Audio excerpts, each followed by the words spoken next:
नमस्कार दोस्तों, स्वागत है आप सभी लोगों का एक बार फिर से हमारे इस्माइल फैमिली चैनल पर। आज की ये जो कहानी है जो मैं आप लोगों को सुनाने जा रहा हूँ, ये कहानी बहुत ही ज्ञानवर्धक कहानी है।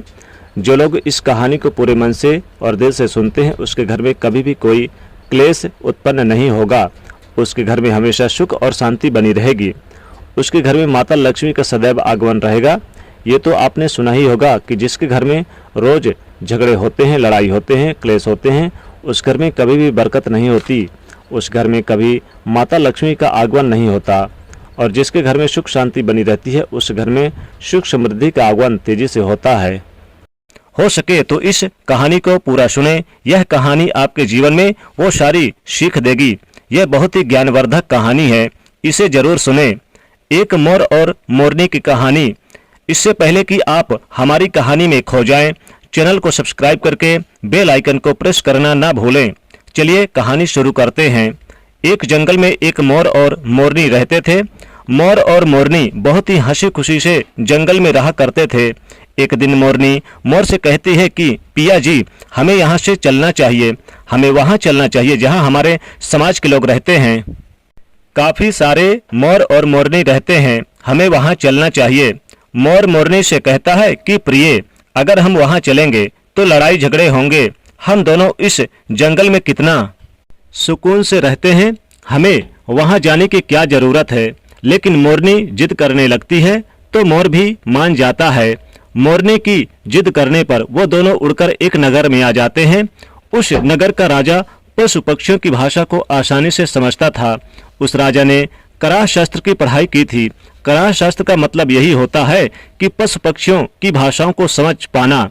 वह राजा सभी प्रकार के पशु पक्षियों का भाषा तो समझता था, साथ ही उनकी आवाज को भी समझ पाता था और हर जीव जंतु के आवाज को वह बखूबी से समझता भी था कि वह क्या कह रहा है।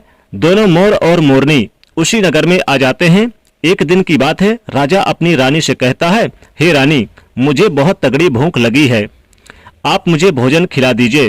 राजा की रानी 36 प्रकार की भोजन बना करके एक हाथ में पानी का लोटा और दूसरे हाथ में खाना का थाली लेकर राजा के पास पहुंचती है। रानी जैसे ही भोजन की थाली राजा के समक्ष रखती है तो एक चावल का टुकड़ा गिर जाता है। वहीं पे कुछ चींटियां घूम रही थी तो एक चींटी चावल के टुकड़े लेकर वहां से जाने लगती है। राजा बैठा इस घटना को देख रहा था। उस चींटी के पास से तुरंत एक बड़ा चींटा आता है और वह चींटा उस चींटी से कहता है कि प्रिय, यह चावल का टुकड़ा मुझे दे दीजिए और तुम वापस जाओ और उस राजा के थाली से दूसरा चावल का टुकड़ा लेकर आओ। उनकी बातों को राजा पूरी तरह से सुन रहा था, क्योंकि राजा हर जानवर पशु पक्षियों की भाषाओं को समझ सकता था। तो राजा वहीं पर बैठा सुन रहा था कि चींटा चींटी से यह बात कह रहा है।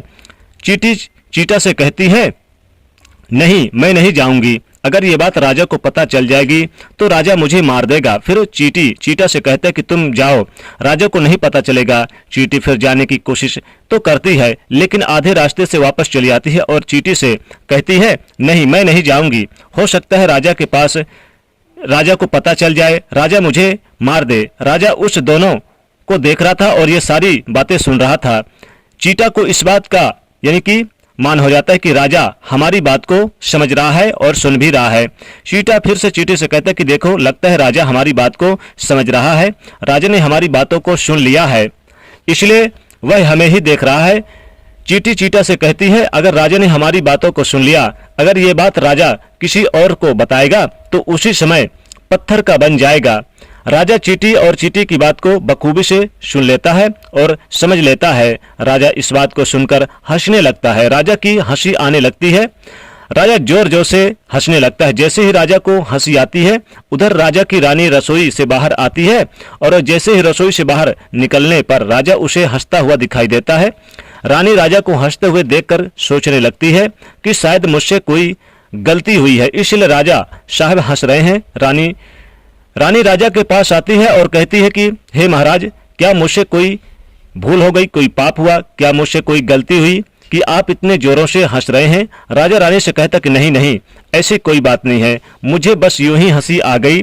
रानी जिद करने लगती है और कहती है कि आपको मुझे बताना ही पड़ेगा, आप क्यों हंस रहे थे? राजा बार बार मना करता है, क्योंकि राजा को पता था, क्योंकि चींटी ने कहा था कि अगर मैंने चींटी वाली बात किसी को बताऊंगा तो मैं पत्थर का हो जाऊंगा। इसलिए राजा रानी को यह बात नहीं बताना चाहता था, लेकिन रानी बार बार जिद करती है और कहती है कि आपको मुझे बताना ही पड़ेगा। आप क्यों हंस रहे थे? अगर आप मुझसे सच्चा प्रेम करते हैं, अगर आप मुझे अपना रानी समझते हैं, तो आपको ये बताना ही पड़ेगा। आप क्यों हंस रहे थे? अब राजा बड़ा धर्म संकट में पड़ जाता है। राजा सोचता है कि अगर मैं ये बात रानी को बताता हूं तो मैं पत्थर का बन जाऊंगा, और फिर सोचता है कि अगर मैं नहीं बताता तो रानी का विश्वास खत्म हो जाएगा। रानी बहुत ही जिद करने लगती है। कहते हैं कि त्रियाहट और बालहट बहुत तगड़ी होती है, इन दोनों हट से हमेशा बच के रहना चाहिए। रानी के त्रियाहट के सामने राजा को झुकना पड़ता है।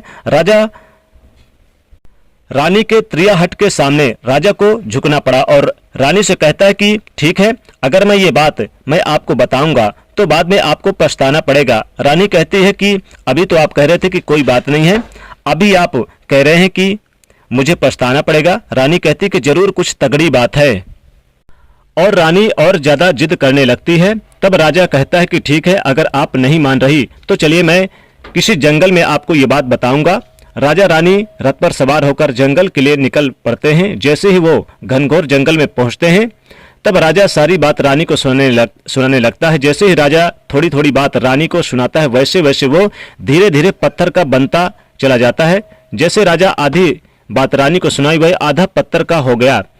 राजा फिर रानी से कहता है, रानी धीरे धीरे पत्थर का मैं बनता जा रहा हूँ, तुम बाद में बहुत पछताओगी। रानी कहती है कि हे राजा साहब, हे महाराज, थोड़ी सी बात बची है, आप उसे भी सुना दीजिए। राजा पूरी बात बता देता है। वह राजा पूरा पत्थर का बन जाता है। रानी के इस जिद के कारण राजा पूरा पत्थर का बन जाता है। रानी रोने लगती है। रानी उस पत्थर को हिलाने की कोशिश करती है, लेकिन भारी भरकम पत्थर कैसे हिला पाए, क्योंकि राजा बहुत ही भारी था। राजा पत्थर का बन जाता है और उधर रानी सर पटक पटक कर छाती पीटने लगती है, विलाप करने लगती है, हर किसी जीव जंतु से सहायता के लिए गुहार लगाती है। इन सब कहानी को मोर और मोरनी बखूबी से देख रहे थे और आंखों से देख रहे थे। अपनी रानी के विलाप को देखकर मोर मोरनी को दया आ जाती है। मोर मोरनी से कहता कि हे प्रिय, ये होता है त्रियाहट। आपके इसी त्रियाहट की वजह से हम जंगल यानी उस जंगल में कितना खुशी खुशी रह रहे थे, वहां से हम यहाँ चले आए। मोरनी मोर से कहती है कि हे प्रिय, ये रानी बहुत दुखी हो रही है, हो सके तो इसकी सहायता जरूर करनी चाहिए। ये इतना विलाप कर रही है कि इसकी तो ज्यादा सहायता नहीं कर सकते, लेकिन कम से कम इसको धीरज तो दे ही सकते हैं, यानी इसको विश्वास तो दिला ही सकते हैं। यही सोचकर मोर और मोरनी उस रानी के पास जाते हैं और जाकर के रानी से कहते हैं कि रानी साहिबा, जो हुआ सो गलत हुआ, लेकिन जरा आप धीरज रखिए, अपने आप को थोड़ा संभालिए। आपके पीछे पूरा राज्य है, राजा तो पत्थर का हो चुके हैं, अब आपके राजा के कारोबार कौन संभालेगा। रानी मोर मोरनी की बात सुनने के बाद कहती कि भाई मोर मोरनी, मैं अपने आप को कैसे संभालूं, क्योंकि अब तो मेरा संसार ही उजड़ गया है, क्योंकि मेरा पति परमेश्वर पत्थर का बन गया है। अब मैं क्या करूं। रानी की यह बात सुनते ही उधर मोरनी के मुख से यह निकल जाता है कि राजा पत्थर के कैसे हो गए। राजा तो इंसान थे, अच्छे भले थे, लेकिन ये पत्थर के कैसे हो गए। रानी वही बात बताने लगती है जो राजा ने चींटी वाली बात रानी को बताई थी। रानी वही बात मोर और मोरनी को बताने लगती है और रानी धीरे धीरे करके पत्थर का बन जाती है। और जब रानी पत्थर की हो जाती है और राजा तो पत्थर का पहले ही हो चुका था, जब दोनों पत्थर के हो जाते हैं, उधर मोर मोरनी को चिंता सताने लगती है। उधर मोर और मोरनी बहुत ही दुखी हो जाते हैं। मोर मोरनी को यह चिंता सताने लगती है कि विपत्ति हम पर किसी भी समय आ सकती, क्योंकि राजा भी उसी चींटी वाली बात से पत्थर हो चुका था और रानी भी उसी चींटी वाली बात से पत्थर की बन चुकी है। मोर मोरनी से कहता है कि हम पर एक खतरा मंडरा रहा है, क्योंकि तुम स्त्रियों से कोई भी बात छिपती नहीं है।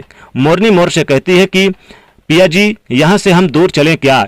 मोर मोरनी से कहता है कि हे बेवकूफ, दूर जाने से क्या फायदा, यह संकट तो धरती के किसी भी कोने में हमारा पीछा नहीं छोड़ेगा, ये खतरा तो हमेशा हमारे ऊपर मंडराता रहेगा, और जाने अनजाने में भी हमारे मुख से यह निकल गया तो हम भी पत्थर के बन जाएंगे। इसी बात को लेकर मोर और मोरनी बहुत दुखी हो जाते हैं, बहुत चिंतित हो जाते हैं। रात दिन उनको नींद नहीं आती थी। ये सोचकर न तो वो भोजन करते थे, न चैन से सोते थे। बस रात दिन उनको यही दुख सताने लगा कि ये टेंशन रहता था कि कहीं पर मुख से बात हमारे मुख से निकल ना जाए। यदि यह बात हमारे मुख से निकल गई भूलवश, तो हम दोनों पति पत्नी पत्थर के बन जाएंगे। यही सोचकर मोर ने दिमाग लगाया कि यदि मैंने सारे चींटियों को खत्म कर दूं तो यह सब खत्म हो सकता, क्योंकि सारा करा धरा तो चींटियों का है। मोर मोरनी से कहता है कि प्रिय, अगर हम सृष्टि के सभी चींटियों को खत्म कर दें तो यह संकट भी समाप्त हो जाएगा। मोर मोरनी से इस बात पर राजी हो जाती है और सभी चींटियों को मारकर वो खाना शुरू कर देते हैं। मोर और मोरनी का इतना आतंक हो गया था कि सभी चींटियां डर के मारे और बिल खोदकर धरती के अंदर छिप गईं। मोर और मोरनी को जहां भी चींटियां दिखाई दे तुरंत दबोच लेते और मोर और मोरनी इस आतंक की वजह से बाहर नहीं आती थी। चींटियां सभी चींटियां जमीन के अंदर बिल बनाकर इनकी रहना शुरू कर दिया और जमीन के अंदर बैठ जाती। काफी समय बीतने के बाद चींटियों को भूख सताने लगे, क्योंकि भोजन तो बिल में मिलता नहीं था, भोजन तो बाहर मिलता था। अब जैसे भोजन के लिए चींटी बाहर आती तो मोर उसे दबोच लेता, उसे जान से मार देता। एक चींटी और चीटा बिल के अंदर भोजन के मारे तड़पते हुए श्री हरिविष्णु जी का जोर जोर से भजन करने लगे। भक्ति करते करते उन्हें यह भी मालूम नहीं था कि वह कहाँ है कहाँ नहीं है। वह घनघोर तपस्या में लीन हो गए। अंत में जाकर श्री हरिविष्णु उन्हें दर्शन देते हैं और भगवान श्री विष्णु कहते हैं कि चीटा चीटी, जो तुम मांगना चाहते हो मांग सकते हो, हम तुम्हारी भक्ति से प्रसन्न हैं। क्योंकि चीटा और चीटी ने निराधार भक्ति की थी, न ही कोई जल ग्रहण किया था और न ही कोई अन्न, इसलिए भगवान विष्णु बहुत जल्दी प्रसन्न हो गए और आकर पहले पहले कहा कि हे चीटा चीटी, जो तुम्हें मांगना है मांग सकते हो, हम तुम्हारी भक्ति से अत्यंत और बहुत ही प्रसन्न हैं। उधर चीटा और चीटी न जाने कितने दिनों से भूखे और प्यासे थे। दोनों एक ही बात कहते थे कि हे प्रभु, अगर आप हमें वर देना चाहते हैं तो हमारे पेट में गांठ लगा दीजिए। उन्होंने सोचा कि अगर हमारा पेट ही नहीं होगा तो हम बाहर क्यों जाएंगे और मोर मोरनी हमें नहीं खाएंगे। इसलिए उन्होंने मांगा है कि हे प्रभु, हमारे पेट में गांठ लगा दीजिए। भगवान विष्णु कहते हैं तथास्तु, और चींटियों के पेट में गांठ लग जाती है। आज भी उन चींटियों के पेट में गांठ लगी हुई है। चींटियों का पेट नहीं होता। फिर चीटा और चींटी भगवान विष्णु जी से कहते हैं कि हे प्रभु, हमारे पेट में गांठ लग गई, लेकिन अभी भी हमें मोर और मोरनी से खतरा है। मोर और मोरनी हमारे इंतजार अभी भी ऊपर जमीन पर बैठे हैं और वो लोग हमें जैसे ही देखेंगे हमें मार देंगे। भगवान श्री विष्णु चीटा और चींटी के सामने आते हैं और साथ ही वो मोर के सामने आते हैं, यानी चीटा चींटी और भगवान विष्णु मोर के सामने आते हैं। भगवान श्री विष्णु मोर से कहते हैं कि हे मोर, तुम चींटियों का शिकार करना बंद कर दो। इसमें चींटियों का कोई दोष नहीं है। जो दोषी था वो राजा था, क्योंकि राजा ने ग्रह शास्त्र की पढ़ाई की थी, इसलिए वह सभी जीव जंतुओं को भाषाओं को समझने में सक्षम था। उसके साथ वो जिन भाषाओं को समझता था उनका रूप बदलने में भी वह सक्षम था। उन पशु पक्षियों का वह रूप भी धारण करता और जब वह राजा रूप धारण करता था तो पशु पक्षियों के साथ संभोग भी किया करता था, और जब वह पशु पक्षी गर्भ धारण करते थे तो उन्हें छोड़ करके वह इंसान बन जाता था और फिर यह उन पशु पक्षियों पर जोर से हंसता था। इसीलिए इसी मूर्खता के कारण आज ये राजा पत्थर का बना पड़ा है। मोर कहता है कि हे प्रभु, उनकी पत्नी का उनके रानी का क्या दोष है। श्री हरिविष्णु कहते हैं कि उनकी पत्नी भी उनके इस पाप में भागीदार है, क्योंकि उनकी पत्नी उनको अगर रोकती तो वो इतना बड़ा पाप नहीं करता, इसलिए उनकी रानी भी इस पाप के भागीदार हैं। इसलिए आज वो भी पत्थर का बन चुकी है। श्री हरि के समझाने के बाद मोर और मोरनी कहते हैं कि हे प्रभु, अगर इस बात को किसी और से कहें जो कि रानी ने मुझे सुनाई है तो क्या हम पत्थर के बन जाएंगे। तो श्री हरि विष्णु जी कहते हैं कि तुम्हारा ये श्राप समाप्त हो चुका, तुम्हें किसी से कहने पर कोई भी फर्क नहीं पड़ेगा। आप किसी से भी कह सकते हो, तुम्हारे ऊपर से ये खतरा टल चुका है। मोर और मोरनी बड़े प्रसन्न हो जाते हैं, उनका खुशी का कोई ठिकाना ना था। श्री हरि विष्णु अंतर ध्यान हो जाते हैं, वह चले जाते हैं और इधर मोर मोरनी का खुशी का कोई ठिकाना नहीं था। अगर किसी जानवर को, पशु को खुशी होती है तो वो झूमने लगता है, नाचने लगता है। यही बात मोर के साथ हुआ। मोर को जब ये बात पता चला कि उसके ऊपर से खतरा टल चुका है तो वो खुशी से नाचने लगा, जोरदार नाचने लगा। उसकी खुशी का कोई ठिकाना नहीं था, वह खुशी से मोर पागल हो रहा था। फिर जैसे जैसे खुशी के मारे मोर अपने पैरों के पास देखता है कि फटे बंद सूरत, मेरे पैर मोर के बने हुए हैं। मोर अपने पैरों को देखकर रोने लगता है। मोर सोचने लगता है कि पहले तो मेरे पैर इतने सुंदर थे, खूबसूरत थे, लेकिन आज इतने फटे और गंदे कैसे। मोर के पैरों का फटने का कारण चींटी खाता था, क्योंकि उसने बहुत सारी चींटियों को मार मार के खाई थी और मोरनी ने भी खाई थी, इसीलिए उनका पैर फट गया। आज भी कोई इंसान अगर चींटी खाता है तो उसके शरीर में छोटे छोटे दाने पड़ जाते हैं, और यदि आप ज़्यादा मात्रा में चींटी खाते हैं तो आपका बदन भी फटने लगेगा। सांप जो केचुली क्यों छोड़ता है? क्योंकि सांप चींटियों को खाता है और इसलिए उसका शरीर फटकर उतर जाता है, अलग हो जाते हैं। इसी तरह मोर के पैर भी फट गए थे, वह बदसूरत हो गया था, इसलिए मोर अपने पैरों को देखकर जोर जोर से रोने लगा। मोरनी और मोर को धीरज रखवाती है और कहती है कि जो हुआ सो हो गया, रोने से क्या होगा, और नाचता है। और फिर मोर जोर से नाचता है और रोता है, इसलिए उसके आंखों से आंसू के धारा बह रहे थे। मोरनी मोर को धीरज रखवाती और उसके आंसुओं को नीचे गिरने से रोकती, लेकिन रोक नहीं पाती। मोरनी के हाथ तो थे, लेकिन उनके अपनी चोंच से एक एक, यानी कि उसके हाथ तो थे नहीं, उसके पैर थे तो हाथ नहीं थे, इसलिए वो अपनी चोंच से एक आंसू को उठाती और अपने मुख में रखने की कोशिश करती, लेकिन कितना भी मुख में रखती सीधे मोर के पेट में चला जाता। इस तरीके से हर बार मोरनी मोर के आंसुओं को रोकती और मोर नाचता और खूब जोर जोर से रोता। मोर के आंसुओं को देखकर, मोरनी के प्यार को देखकर भगवान श्री हरिविष्णु जी दर्शन देते हैं और मोरनी को आशीर्वाद देते हैं और कहते हैं कि तुम्हारा प्रेम ऐसे सदा बना रहे। इस आशीर्वाद की वजह से, अब इसे आशीर्वाद समझिए या श्राप, इसकी वजह से मोर कभी भी संभोग नहीं कर पाता, क्योंकि मोर जब नाचता है उसके आंखों से आंसू गिरते हैं और उन आंसुओं को मोरनी पीती है और उसी आंसुओं के कारण मोरनी गर्भवती हो जाती है। भगवान श्री हरिविष्णु जी मोर और मोरनी को आशीर्वाद देते हैं और कहते हैं कि तुम्हारी भक्ति धन्य है और तुम धन्य हो। एक समय ऐसा भी आएगा कि तुम्हारे पंख को हम मुकुट बनाकर धारण करेंगे। इसलिए कहते हैं कि जब श्री कृष्ण जी के रूप में श्री हरि धरती पर आते हैं तो वह मोर का पंख अपने मुकुट पर धारण करते हैं। इस कहानी में बस इतना ही। हम उम्मीद करते हैं कि आपको इस कहानी से कुछ सीखने को मिला होगा। तो दोस्तों, वीडियो को लाइक कर दीजिएगा, शेयर कर दीजिएगा और चैनल को सब्सक्राइब कर लीजिएगा। जय माँ लक्ष्मी।